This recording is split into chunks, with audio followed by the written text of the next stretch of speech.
Phone tapping కేసులో మాజీ CM KCR SIT విచారణ ముగిసింది. దాదాపు 5 గంటల పాటు సిట్ అధికారులు కేసీఆర్ ను విచారించారు. మరింత సమాచారం మా ప్రతినిధి సైదులు అందిస్తారు. సైదులు, ప్రస్తుతం మనం తెలంగాణ భవన్లోనే ఉన్నాం. బీఆర్ఎస్ కార్యకర్తలందరూ ఉదయం నుంచి ఇక్కడే ఉన్నారు. బీఆర్ఎస్ పార్టీకి చెందినటువంటి ఎమ్మెల్యేలు, ఎమ్మెల్సీలందరూ కూడా ఇక్కడే ఉన్నారు. కేసీఆర్ సిట్ విచారణ ముగిసిందని తెలియగానే పెద్ద ఎత్తున నల్ల జెండాలతో నిరసన తెలుపుతూ ఇక్కడ నుంచి తెలంగాణ భవన్ నుంచి బసవతారకం క్యాన్సర్ హాస్పిటల్ పక్కన ఉన్నటువంటి నందినగర్లోనే కేసీఆర్ నివాసం ఉంటుంది కాబట్టి అది అందరికీ తెలిసిన విషయమే. సో అక్కడికి దాదాపుగా 1 కిలోమీటర్ ఉంటుంది తెలంగాణ భవన్ నుంచి కేసీఆర్ నివాసం. సో వారందరూ కూడా ఉదయం నుంచి ఉన్నటువంటి బీఆర్ఎస్ పార్టీ కార్యకర్తలందరూ కూడా నల్ల జెండాలతో నిరసన తెలుపుతూ ఇక్కడ నుంచి ర్యాలీగా బయలుదేరి నందినగర్ నివాసానికి వెళ్తున్నారు. వారితో పాటు బీఆర్ఎస్ పార్టీకి చెందినటువంటి ఎమ్మెల్యేలు, ఎమ్మెల్సీలు అందరూ కూడా వెళ్తున్నారు. కబురు అందింది, సిట్ విచారణ ముగిసింది. తెలంగాణ భవన్లో ఉన్నటువంటి ఎమ్మెల్యేలు, ఎమ్మెల్సీలు అందరూ కూడా నందినగర్ నివాసానికి రావాలని కబురు అందగానే ఇక్కడ ఉన్నటువంటి ఉదయం నుంచి ఇక్కడ ఉన్నటువంటి బీఆర్ఎస్ పార్టీకి చెందినటువంటి ఎమ్మెల్యేలు, ఎమ్మెల్సీలు అందరూ కూడా నందినగర్ నివాసానికి వెళ్ళారు. సో ఆల్రెడీ సిట్ విచారణ ముగిసిన తర్వాత కేసీఆర్ అక్కడ ఉన్నటువంటి బీఆర్ఎస్ వర్కింగ్ ప్రెసిడెంట్ కేటీఆర్, మాజీ మంత్రి హరీష్ రావు, బీఆర్ఎస్ నేత మాజీ రిటైర్డ్ ఐపీఎస్ అధికారి ఆర్ఎస్ ప్రవీణ్ కుమార్తో కేసీఆర్ భేటీ అయినట్లు తెలుస్తుంది. సో ఆ భేటీ ముగిసిన తర్వాత ఇక్కడ నుంచి వెళ్ళినటువంటి తెలంగాణ భవన్ నుంచి వెళ్ళినటువంటి ఎమ్మెల్యేలు, ఎమ్మెల్సీలతో కేసీఆర్ మరోసారి భేటీ అయ్యే అవకాశం ఉంది. ఈరోజు జరిగినటువంటి తీరు పట్ల చర్చ జరిగే అవకాశం కూడా కనిపిస్తుంది. సిట్ విచారణ తీరుకు సంబంధించి పార్టీ పెద్దలతో కేసీఆర్ చర్చ చేసే అవకాశం ఉంది. ఎందుకంటే దాదాపు 4 గంటల 30 నిమిషాలు అంటున్నారు, 4 గంటల 40 నిమిషాలు అంటున్నారు, 4 గంటల 50 నిమిషాలు అంటున్నారు. సో ఏదేమైనా సరే దాదాపు 5 గంటల పాటు అంటే 3 గంటల విచారణ కేసీఆర్ విచారణ ప్రారంభమైంది కాబట్టి సో 7 గంటల 50 నిమిషాలకి ముగిసిందని కూడా మనకి అధికారిక ప్రకటన విడుదలైంది. కాబట్టి దాదాపుగా 4 గంటల 50 నిమిషాల పాటు కేసీఆర్ని ఫోన్ ట్యాపింగ్ కేసులో సిట్ అధికారులు విచారణ చేశారని చెప్పేసి కూడా తెలిసింది. కాబట్టి సో జరిగినటువంటి తీరు అంటే విచారణ జరిగినటువంటి తీరుకు సంబంధించి పార్టీ నేతలతో కేసీఆర్ మరి కాసేపట్లో చర్చ చేసే అవకాశం ఉంది.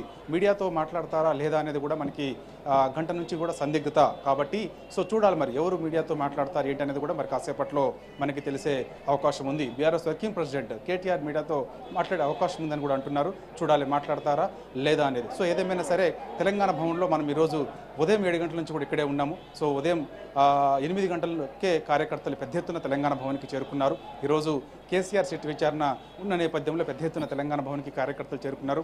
పెద్ద ఎత్తున నిరసన కూడా తెలిపారు. వారందరూ ఒకగానొక సందర్భంలో 2, 3 సార్లు, 4 సార్లు, 5 సార్లు కూడా ఇక్కడి నుంచి తెలంగాణ భవన్ నుంచి నందినగర్ వెళ్లేందుకు ప్రయత్నం చేశారు. పెద్ద ఎత్తున తెలంగాణ భవన్లో పోలీస్ బలగాలు మోహరించడంతో వారిని అడ్డుకున్నారు. ఎవరిని కూడా ముందుకి పంపించే ప్రయత్నం చేయలేదు. 3 సార్లు దాదాపుగా ముఖ్యమంత్రి రేవంత్ రెడ్డి దిష్టిబొమ్మను తెలంగాణ భవన్లోనే దగ్ధం చేయడం జరిగింది. ఆ దిష్టిబొమ్మని రోడ్డుపైకి తీసుకొచ్చి సో అక్కడ దగ్ధం చేద్దామని ప్రయత్నం చేశారు.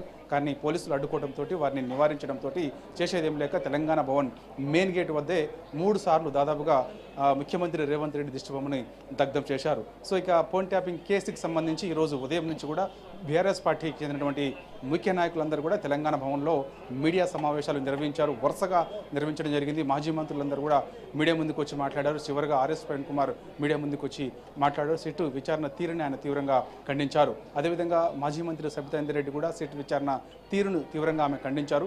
మున్సిపల్ ఎన్నికలు దగ్గర పడుతున్న వేళ డైవర్ట్ పాలిటిక్స్ రాష్ట్ర ప్రభుత్వం చేస్తుంది, ప్రజలు అన్నీ గమనిస్తూనే ఉన్నారని కూడా అన్నారు.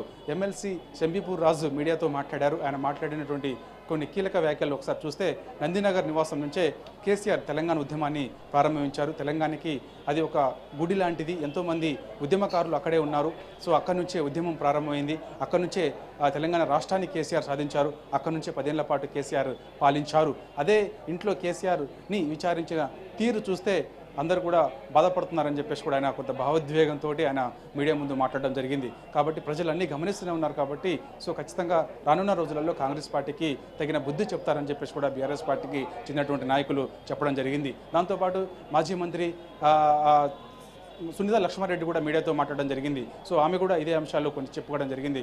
కాంగ్రెస్ పార్టీ అవలంబిస్తున్న తీరు ముఖ్యంగా మంత్రుల మధ్య వాటాల పంచాయతీ నడుస్తుంది. 2 ఏళ్ల కాంగ్రెస్ పాలనకు సంబంధించి మంత్రుల మధ్య వాటాల పంచాయతీ నడుస్తుంది. ఈ పంచాయతీ రోజు ఒకటి బయటపడుతుండడంతో డైవర్ట్ పాలిటిక్స్ రేవంత్ ప్రభుత్వం చేస్తుంది, ప్రజలన్నీ కూడా గమనిస్తున్నారని చెప్పేసి మాజీ మంత్రి సునీత లక్ష్మారెడ్డి అన్నారు. వారితో పాటు బీఆర్ఎస్ పార్టీకి చెందినటువంటి ఎమ్మెల్యేలందరూ కూడా మీడియాతో మాట్లాడడం జరిగింది.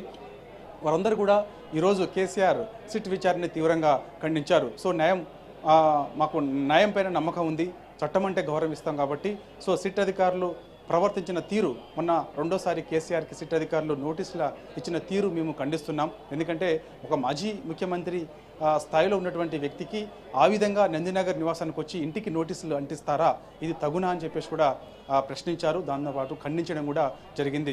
ఎర్రవల్లి వ్యవసాయ క్షేత్రంలో కేసీఆర్ ఉంటారని మంత్రులకి తెలియదా? తెలియకుండానే ఏ విధంగా ప్రభుత్వ కార్యక్రమాలకు ఒక మాజీ ముఖ్యమంత్రిని ఆహ్వానించేందుకు మరి వెళ్ళారు అని చెప్పేసి కూడా ఇప్పుడు ఉన్నటువంటి మంత్రుల్ని బీఆర్ఎస్ పార్టీకి చెందినటువంటి నాయకులు ప్రశ్నించారు. కాబట్టి ఏదేమైనా సరే ఈరోజు జరిగినటువంటి తీరు ఉదయం నుంచి కూడా తెలంగాణ భవన్లో కొంత టెన్షన్ వాతావరణం అయితే నెలకొంది. 2-3 సార్లు 4 సార్లు కూడా ఇక్కడ నుంచి పెద్ద ఎత్తున కార్యకర్తలు అందరూ కూడా ఆందోళన ఒక్కసారిగా చేసుకుంటూ ముందుకెళ్లాలని చెప్పేసి భావించారు. కానీ వారిని అడ్డుకునే ప్రయత్నం పోలీసులు నివారించడం కూడా జరిగింది. అది అందరికీ తెలిసిన విషయమే. కాబట్టి ఇక కార్యకర్తలందరూ కూడా ప్రస్తుతం ఇక్కడ తెలంగాణ భవన్లో ఉన్నటువంటి కార్యకర్తలందరూ కూడా వెళ్ళిపోవడం జరిగింది నందినగర్ నివాసానికి. కేసీఆర్ కలుస్తారేమో, కేసీఆర్ని చూడాలని మాకుందని వెళ్ళిపోయారు. వారందరూ కూడా వివిధ మండలాల నుంచి, నియోజకవర్గాల నుంచి, జిల్లాల నుంచి తెలంగాణ భవన్కి ఉదయమే రావడం జరిగింది.